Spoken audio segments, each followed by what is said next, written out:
100 रोटी वाला ससुराल। सुनो जी, मुझे तो शीतल की बड़ी फिक्र रहती है।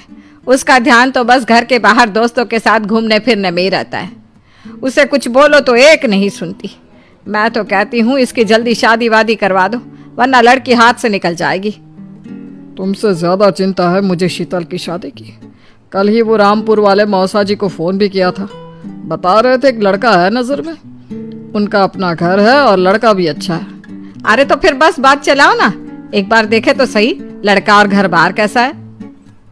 कौन से लड़के की बात चल रही है यहाँ? तुम्हारी शादी की बात चल रही है बेटी। अब तुम्हारी शादी की उम्र हो रही है तो लड़का तो देखना पड़ेगा ना। उफ़ो, मुझे अभी नहीं करनी शादी वादी। ये तो मेरे खेलने कूदने के दिन है। बहुत खेल कूद ली तुम। अब घर के काम धाम सीखने की कोशिश करो, समझी? ससुराल जाकर हमारी नाक मत कटवा देना। सब्जी काटनी तो आती नहीं इसको, तो नाक ही कटवाएगी। अरे मैं इसे शादी तक अच्छे से सब सिखा दूंगी।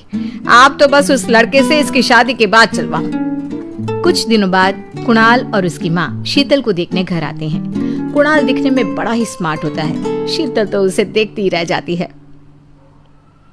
देखो जी, हमारी कोई डिमांड तो है नहीं, बस हम चाहते हैं कि लड़की घरेलू हो, घर के सारे कामकाज संभाल ले। अब आपके परिवार में तो बस 3 ही लोग हैं, पर हमारा तो खूब भरा पूरा परिवार है। बाकी हमें लड़की के घूमने फिरने दोस्तों से मिलने से कोई दिक्कत नहीं है। घर का काम करने के बाद जो चाहे सो करे। अरे वाह, ये तो इतने बढ़िया लोग हैं। लड़का भी इतना स्मार्ट है और ऊपर से इन्हें मेरे घूमने फिरने से भी कोई दिक्कत नहीं है। हे भगवान, तूने तो बिना मांगे ही मुझे सब दे दिया। बताओ जी, और क्या चाहिए हमें?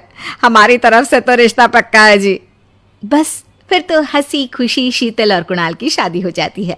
शीतल मन ही मन बड़ी खुश होती है और उसी खुशी के साथ वो अपने ससुराल में कदम रखती है। आओ बहू, तुम्हारा अपने ससुराल में स्वागत है। ये मिलो अपने परिवार से। ये तुम्हारे ससुर जी, तुम्हारी ननद सुनीता और गीता, सुनीता के पति राजेश और उनके 2 बच्चे राजू और चिंटू। ये ना हमारे साथ यहीं रहते हैं।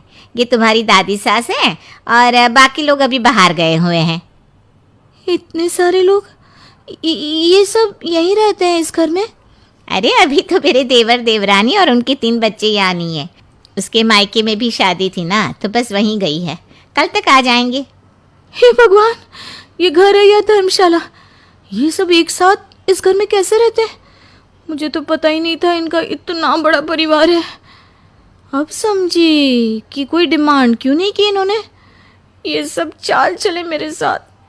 अरे बहू, खड़े खड़े क्या सोच रही हो? चलो अपने कमरे में जाकर आराम करो।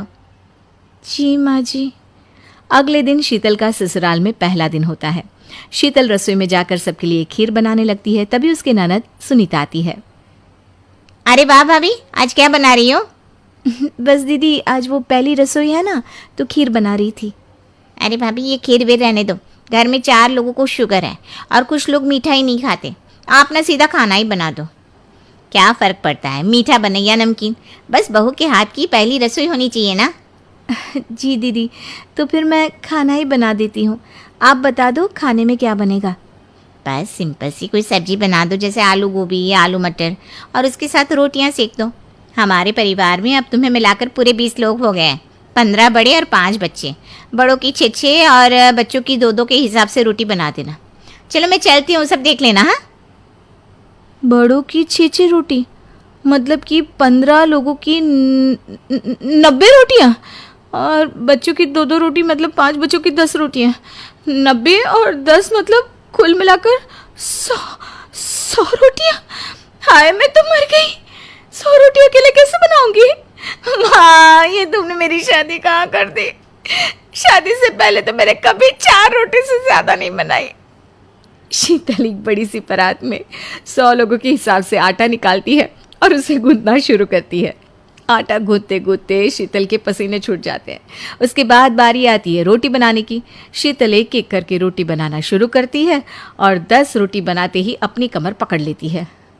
हाय, मैं मर गई। मेरी कमर टूट गई खड़े खड़े, और ऊपर से इतनी गर्मी। मैं 100 रोटियां कैसे बनाऊंगी? अरे भाभी, सब बाहर रोटियों का इंतजार कर रहे हैं। जरा जल्दी जल्दी रोटी सेक दो। सब